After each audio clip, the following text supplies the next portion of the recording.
अस्सलाम वालेकुम अज़ीज़ तलबा, उम्मीद करता हूँ कि आप सब खैरियत से होंगे। तो अज़ीज़ तलबा, इलेक्ट्रिकल थर्ड ईयर में सब्जेक्ट ET 316 AC मशीन, जिसमें हम आज डिस्कस करेंगे स्पेशल ट्रांसफार्मर्स, यानी कि ऐसे ट्रांसफार्मर्स जो ख़ास मकासद के लिए इस्तेमाल होते हैं। आम जो ट्रांसफार्मर हम यूज़ करते हैं उसका मकसद होता है पावर इलेक्ट्रिकल पावर सिस्टम के अंदर वोल्टेज को बढ़ाना या कम करना, तो वो अमूमी तौर पर ट्रांसफार्मर यूज़ होते हैं। लेकिन कुछ ट्रांसफार्मर्स ऐसे भी होते हैं जो कि सिर्फ ख़ास मकासद के लिए बनाए जाते हैं या आम तौर पे इस्तेमाल नहीं होते। तो जो स्पेशल ट्रांसफार्मर या ख़ास मकासद के लिए ट्रांसफार्मर डिज़ाइन किए जाते हैं, उनमें हम आज दो ट्रांसफार्मर्स को डिस्कस करेंगे, ऑटो ट्रांसफार्मर और इंस्ट्रूमेंट ट्रांसफार्मर। तो इन दो ट्रांसफार्मर्स को हम आज डिस्कस करेंगे। अजीज़ तलबा, हमने जो अमूमी तौर पे ट्रांसफार्मर यूज़ होता है, अब तक हमने जो ट्रांसफार्मर डिस्कस किया है उसमें हमने चीज़ देखी है कि उसकी दो वाइंडिंग्स होती हैं, प्राइमरी और सेकेंडरी, और सिलिकॉन स्टील की पतरीदार कोर होती है।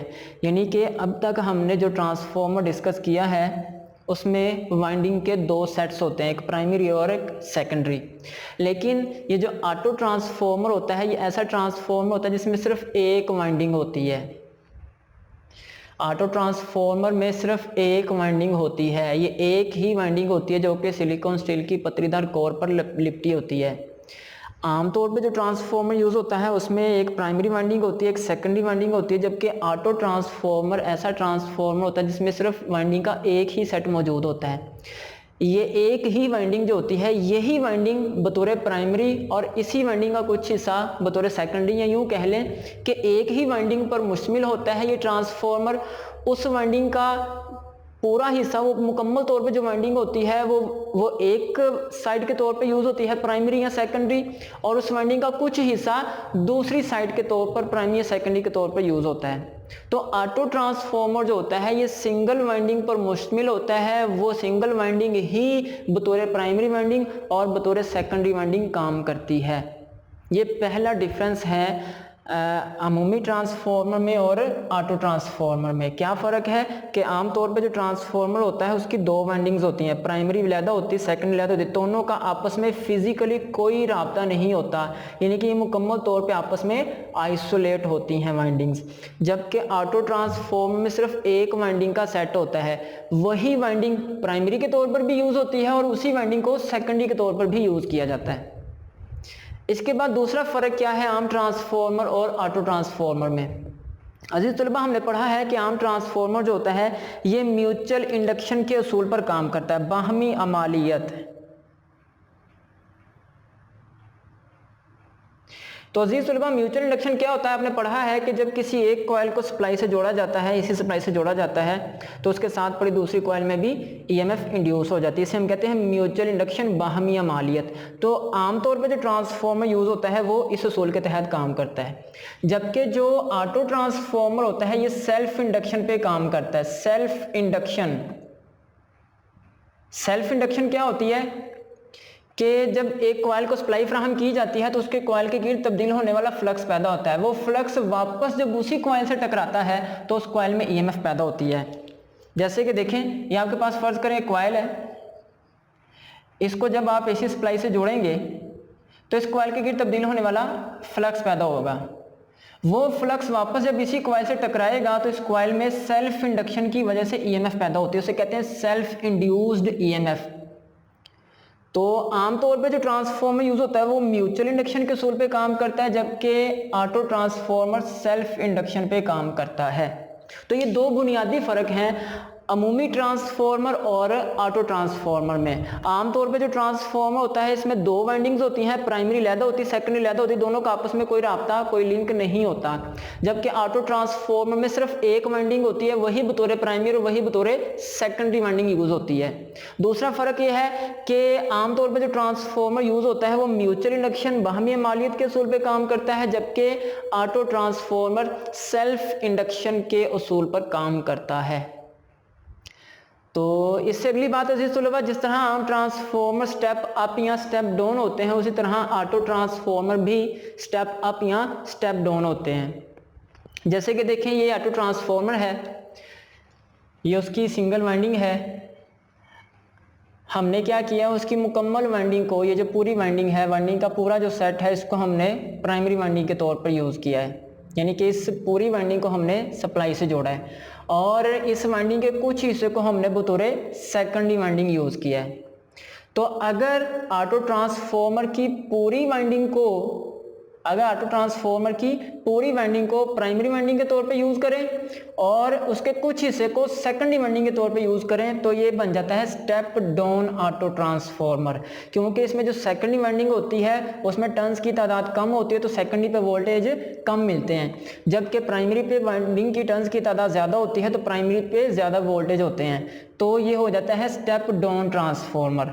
अगर ऑटो ट्रांसफॉर्मर की वाइंडिंग के पूरे चक्रों को प्राइमरी वाइंडिंग के तौर पर यूज़ किया जाए और कुछ चक्रों को सेकेंडरी वाइंडिंग के तौर पर यूज़ किया जाए तो वो स्टेप डाउन ऑटो ट्रांसफॉर्मर बन जाता है। और अगर ऑटो ट्रांसफॉर्मर की वाइंडिंग के कुछ चक्रों को प्राइमरी वाइंडिंग के तौर पर यूज़ किया जाए और सारे चक्रों को सेकेंडरी वाइंडिंग के तौर पर यूज़ किया जाए, या यूँ कह लें कि अगर ऑटो ट्रांसफॉर्मर की वाइंडिंग के कुछ चक्रों को सप्लाई फराहम की जाए और जो वाइंडिंग के पूरे चक्कर हैं, सारे चक्कर हैं, वहाँ से सप्लाई हासिल की जाए तो ये होगा step up transformer, step up auto transformer. तो अजीज तलबा, जिस तरह आम ट्रांसफॉर्मर में वोल्टेज स्टेप अप या स्टेप डाउन होते हैं, या जिस तरह आम ट्रांसफॉर्मर स्टेप अप या स्टेप डाउन होते हैं, उसी तरह ऑटो ट्रांसफॉर्मर भी वोल्टेज को कम ज़्यादा करने की सलाहियत रखते हैं, यानी कि हम ऑटो ट्रांसफॉर्मर को भी बतौर स्टेप डाउन और बतौर स्टेप अप यूज़ कर सकते हैं। तो अगर ऑटो ट्रांसफॉर्मर की सेकेंडरी वाइंडिंग की टर्न्स की तादाद कम हो और प्राइमरी की टर्न्स की तादाद ज़्यादा हो, या यूँ कह लें कि अगर पूरी वाइंडिंग को प्राइमरी के तौर पे यूज़ किया जाए और वाइंडिंग के कुछ हिस्सों को सेकेंडरी के तौर पे यूज़ किया जाए तो ये स्टेप डाउन ट्रांसफॉर्मर बन जाता है। और अगर ट्रांसफॉर्मर की कुछ वाइंडिंग को प्राइमरी के तौर पर यूज़ करें और सारी वाइंडिंग को सेकेंडरी के तौर पे यूज़ करें तो ये स्टेप अप ऑटो ट्रांसफॉर्मर बन जाता है। तो अजीज तलबा, ये था ऑटो ट्रांसफॉर्मर कि ये क्या होता है और ये किस तरह इसको हम स्टेप डाउन और स्टेप अप के तौर पर कैसे यूज़ कर सकते हैं। तो अजीज तलबा, ये जो स्टेप डाउन ट्रांसफॉर्मर होता है ये बहुत कम मिकदार में वोल्टेज को बढ़ाने या कम करने का काम करता है, बहुत कम मिकदार में वोल्टेज को बढ़ाने या कम करने का काम करता है। जैसे कि अगर मैं मिसाल के जरिए आपको समझाऊँ, ये हमारे पास नॉर्मल यूज़ होने वाला ट्रांसफॉर्मर है। अगर हम इसकी प्राइमरी पे 100 वोल्ट देते हैं फ़र्ज़ करें और ये आउटपुट पे हमें 150 वोल्ट फ्राहम करता है, यानी कि ये काफ़ी ज़्यादा मिकदार में वोल्टेज को बढ़ाने या कम करने का बाइस बनता है जो आमतौर पर ट्रांसफॉर्मर होता है। यानी इस ट्रांसफॉर्मर को हम काफ़ी पैमाने पर वोल्टेज को बढ़ाने या कम करने का काम लेते हैं, जबकि हमारे पास जो ऑटो ट्रांसफॉर्मर होता है इसको बहुत थोड़े वोल्टेज कम ज़्यादा करने के लिए इस्तेमाल करते हैं। मसलन अगर आप इसके इनपुट पे 100 वोल्ट दे रहे हैं तो ये आउटपुट पे आपको 90, 95 या 80 वोल्ट फ्राहम करेगा। तो इसका मतलब ये है कि ये ऑटो ट्रांसफॉर्मर जो है ये बहुत कम मिकदार में वोल्टेज को कम ज़्यादा करने के लिए यूज़ होता है। जैसे कि यहाँ पे अगर आप इसको 90 वोल्ट देंगे तो ये उसको 100 में कन्वर्ट कर देगा, अपग्रेड कर देगा, अप कर देगा। तो ऑटो ट्रांसफॉर्मर जो है ये बहुत कम पैमाने पर वोल्टेज को कम ज़्यादा करने के लिए इस्तेमाल होता है। तो ये था ऑटो ट्रांसफॉर्मर। तो उम्मीद करता हूँ कि आपको फ़र्क समझ आ चुकी होगी नॉर्मल यूज़ होने वाले ट्रांसफॉर्मर और ऑटो ट्रांसफॉर्मर में।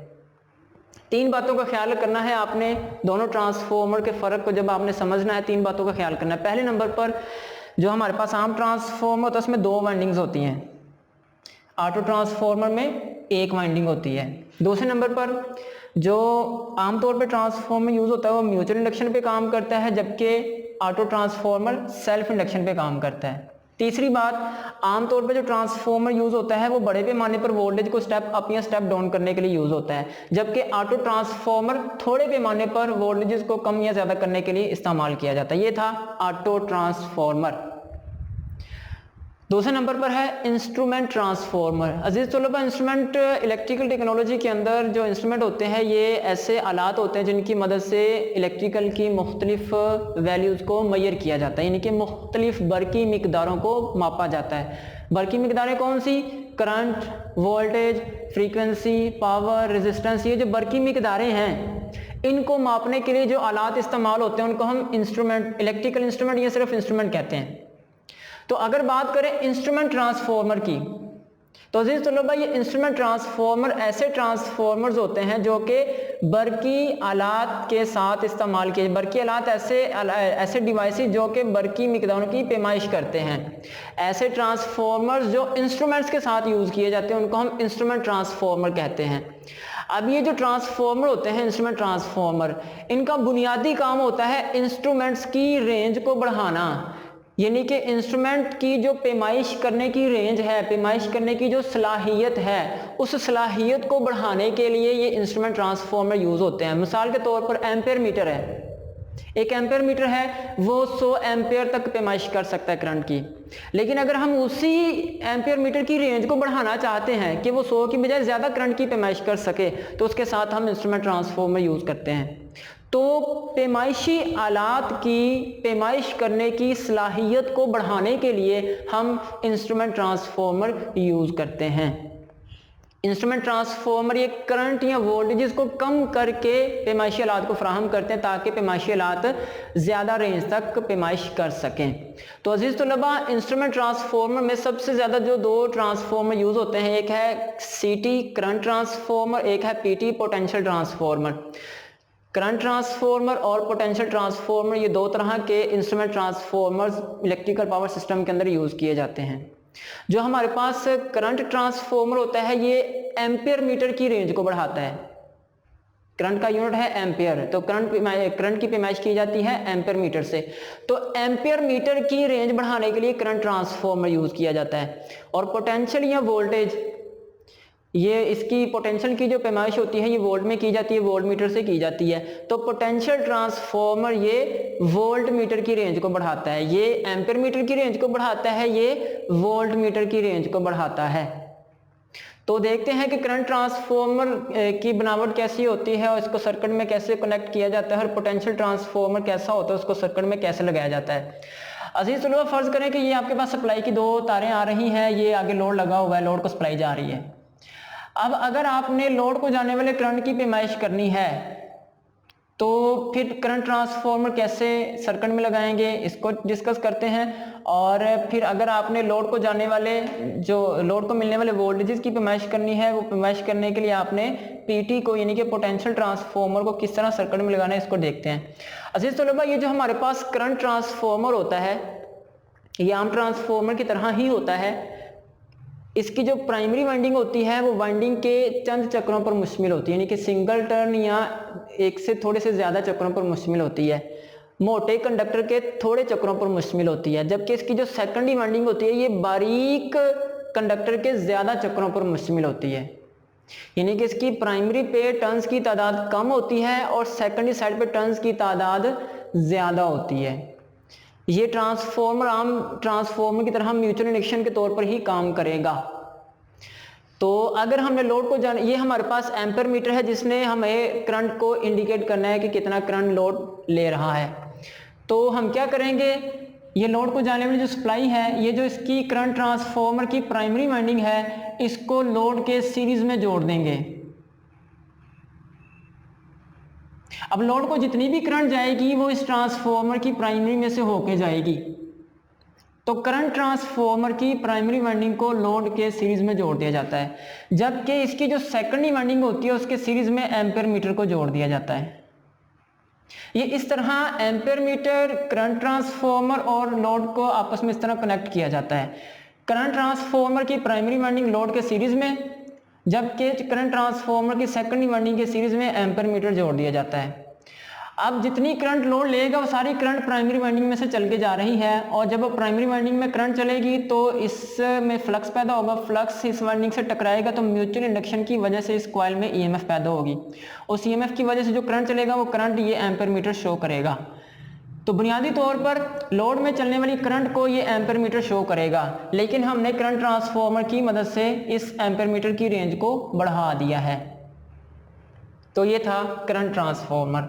पोटेंशियल ट्रांसफार्मर की बात करें तो इसमें इसकी जो प्राइमरी वाइंडिंग होती है ये बारीक तार के ज़्यादा चक्रों पर मुश्तमिल होती है, ज़्यादा टर्न्स होती हैं, जबकि इसकी जो सेकेंडरी वाइंडिंग होती है वो मोटी तार के चंद चक्कर पर मुश्तमिल होती है, यानी कि सेकेंडरी साइड पे टर्न्स की तादाद कम होती है, प्राइमरी साइड पे टर्न्स की तादाद ज़्यादा होती है। ये फर्ज करें लोड है, ये लोड को सप्लाई जा रही है, हमने चेक करना है कि लोड को कितने वोल्टेजेस मिल रहे हैं। तो हम क्या करेंगे, पोटेंशियल ट्रांसफार्मर की जो प्राइमरी वाइंडिंग है उसको लोड के मुतवाज़ी जोड़ देंगे।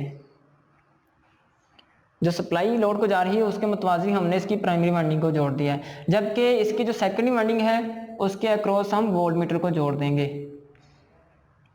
तो इस तरह पोटेंशियल ट्रांसफार्मर वोल्टमीटर को सर्किट में इस तरह जोड़ा जाता है। पोटेंशियल ट्रांसफार्मर की प्राइमरी वाइंडिंग को सप्लाई के या लोड के मुतवाज़ी जोड़ा जाता है और सेकेंडरी वाइंडिंग के साथ वोल्टमीटर को जोड़ा जाता है। तो क्या होगा कि लोड को मिलने वाले वोल्टेजेस जो है वो इसकी प्राइमरी वाइंडिंग को मिलेंगे।